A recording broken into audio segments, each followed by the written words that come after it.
everyone? This fight works with Kevin Shells. I'm Shells. Kev, 8 Count Sports. 8 Count Sports. What's going on, bro? All right, my dude. How you doing, man? Doing good, man. We got a fight weekend, man. We Yes, back sir. on, man. We back on. Back on UFC 307. Pereira Headlining. versus... Oh, there you go. Pereira versus Roundtree. Roundtree finally getting his shot. Yeah, finally, bro. Well, I mean, he excited kind of about helped this. himself up. I mean, yeah, he earned it. He definitely earned it. But I heard a lot of people not really excited about this fight for whatever reason. I'm excited about it personally, but Well, he kind of shot himself in the foot, Roundtree. With the whole steroid thing. He failed a drug test. He was gonna fight the former champion, Jamal Hill. Failed the drug test. He was trying to explain it, depending on how you feel about that.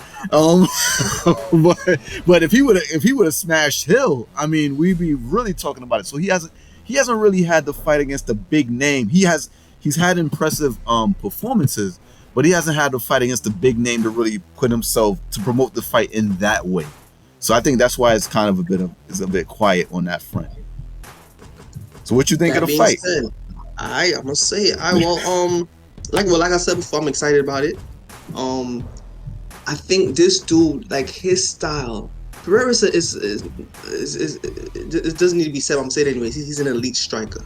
One of the things I felt like he learned from his last fight against Izzy is being patient with those strikes. And it was evident in his fight against Hill. What makes me excited about this fight, though, is his style is still, he's going to get in your face with those punches. He's going to get in your face with those kicks. And Roundtree is not backing down. That's for this is going to be a shootout. I think this is going to be a crazy shit. Like Roundtree, it's like two trucks are going to crash into each other, bro. This is what I think is going to happen. And like, now, that being said, how do I see it turning out? I think Roundtree is gonna give Alex a run for his money. But I still think Pereira's gonna come out on top, bro. I see Pereira coming out with a KO by the third round. Ooh, third round KO in a 5-round fight. All right, no doubt. When I think of Roundtree, when you said his fighting style, the first thing that came to mind was take no prisoners. Take no prisoners. Like, damn. Yeah. I mean, it's like a label, the Roundtree treatment. Like, will he give Pereira the Roundtree treatment, the treatment that he's giving everybody else? You know what I mean? That's why I'm excited about the fight. I don't understand why other people aren't, but my fault, not to cut you off. No, but like I said, he hasn't had this signature fight to really promote this matchup. I think for me, Pereira just ran out of opponents. And he's next up. That's kind of what it is at light heavyweight right now. I like he's fighting a guy that's hungry, coming off of no injuries. He's fresh. He's fighting a light heavyweight that's gonna come after him. And I want to see how this is gonna go. I'm going with Roundtree. I go Roundtree, second round knockout. Wow, so upset special. That is an upset special. Not only that is an upset special for real, bro. Pereira is finally. If Pereira wins this one, you won the discussion. You was right. You was right. I felt when he went to light heavyweight, one of these guys is going to touch that chin, and that was going to be the end of the story. So far, that hasn't happened. But Roundtree to me represents that up and coming guy who it feels like he doesn't deserve to quite be in the spot because he hasn't fought everybody, but he's streaking, he's healthy, he's hungry, and he's dangerous. I said we got two vets going at it. We got Juliana Pena against Raquel Pennington, 35 against 36. The former bantamweight champion Pena against the current champion on Raquel Pennington. This is a goodie. It's a classic. Me personally, I'm excited about this fight because Pena's come back in the octagon. I want to see if she still got it because I'm thinking if she wins this, we get it open for you know what I hate the most, bro. You know what I hate the most? Unfinished trilogies. So if this fight turns out with Pena coming out on top, then this may be a reason for the GOAT, the greatest woman of all time. Really? The lioness. Call her back. Oh, okay. This would give her. Okay, I got you. See, that's what I'm getting up to. But let me digress. Let's focus on the two fighters at hand. I'm just gonna tell you who I think will come on top. I think I already said it with this whole long, fantasy I Yeah, just threw out yeah, I there. hear you. I hear you. But I see Pena. I see the only thing that scares me before I thought my answer is that ring rust. I see Pena coming out after unanimous decision, bro. I see her taking all 5 rounds. I'm on board with that. I'm gonna make this. I'm gonna make the prediction side quick. One thing to note, Raquel Pennington is winning of 6. She won her last 6 straight fights, and there's Yeah. some good fighters. There's some good fighters on her way She's to a doing beast. that. And Juliana Pena has been off 2 years. She's been out for 2 years, and coming off a loss too at that. So coming off a loss and injury at that, and she's 35. So this is I wouldn't. This fight I think is going to be very close and very competitive. Yeah, I'm going to take Pena because of the exciting things after this. There are 2 matchups after this, 2 fights earlier than the co-main event. We have it Kayla Harrison against Ketlin Vieira. That's going to be a great match. They're trying to push Kayla Harrison. Kayla Harrison's coming in for the bantamweight belt. She's coming in hot and heavy, coming from PFL. She's already calling out Pena. Pena's already diverting, looking at Amanda Nunes. And you know who I think is the dark horse to get the next fight for the bantamweight belt? You know who I think? Valentina Shevchenko. Valentina Shevchenko, I would not be surprised if she moved up in weight and challenged that. She already owns a win over Juliana Pena at bantamweight. I would not be surprised. My man Devin Haney Oh, the dream. is suing Ryan Garcia for the fight that they had April 20th earlier this year, in which Garcia, tested positive for, certain banned substances that shouldn't have been in the system that may or may not have given him an advantage during that fight. What are your thoughts on this, Kevin? If you could, you could expound on it 2 more if you want.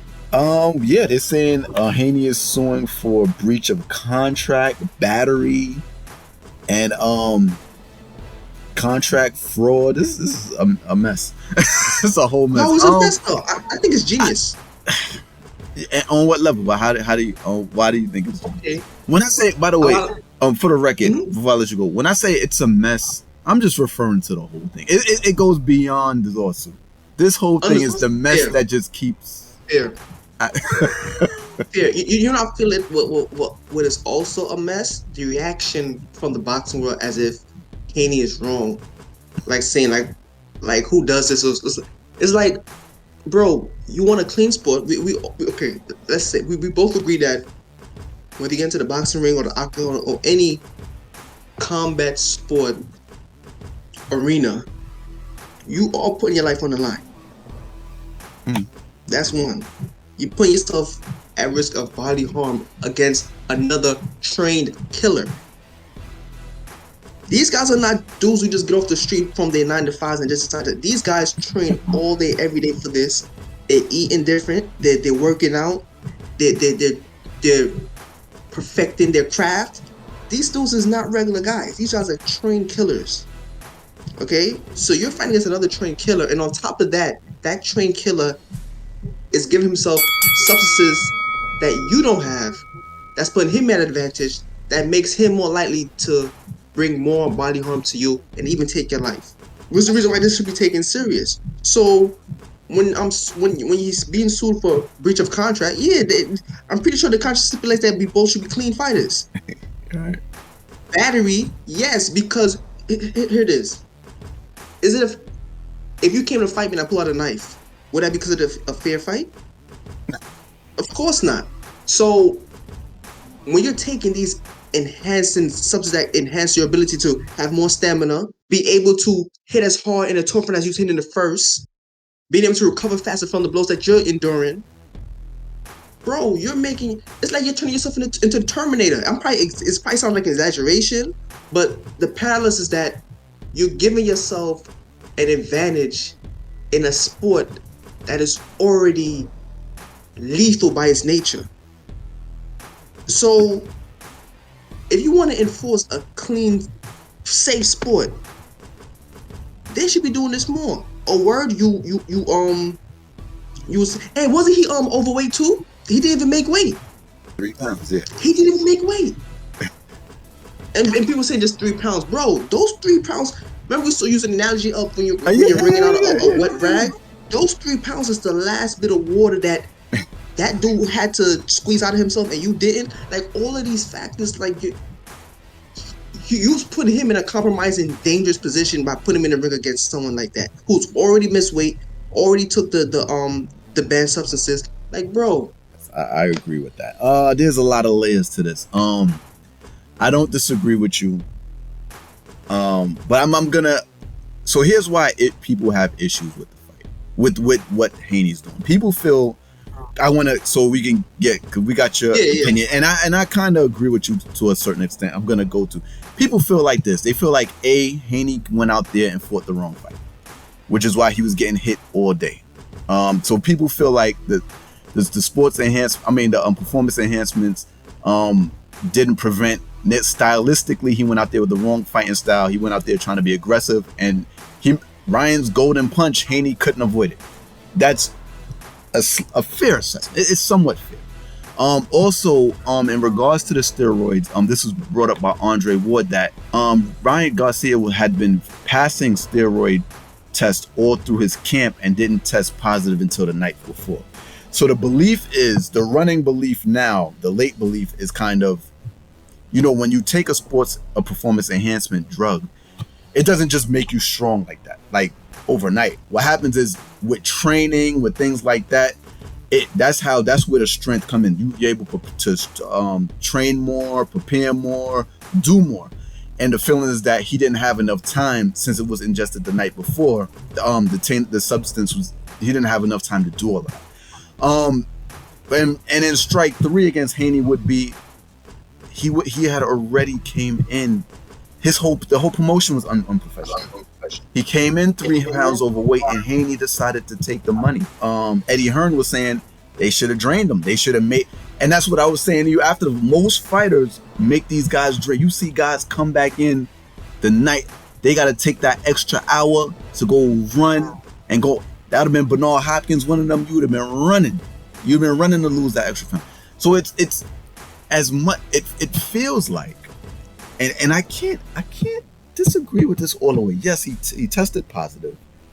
I agree with you on a lot of things, especially the last part. But Haney's hands are dirty on this. Haney's hands are he's culpable, bro. I there's a lot of red flags going into this one, and he kind of let it go, bro. 3 pounds. Okay. I said to you before. I said, yo, in a championship fight, 3 pounds are unheard of. You got to go to Castillo and Corrales. Like 3 pounds. That's crazy. Like people that those 3. No, if you watch boxing, championship level boxing, 3 pounds is crazy. Like so, and they let him slide. Look, give me the money. They knew he was overweight. These camps talk, and he challenged them 500 grand a pound. And Ryan Garcia probably said, okay, I'll pay you the money. Forget the weight. I'll pay you the money. He said that before the weigh-in, the day before the weigh-in. So Haney is culpable too. I'm not saying he should have gotten there and got battered.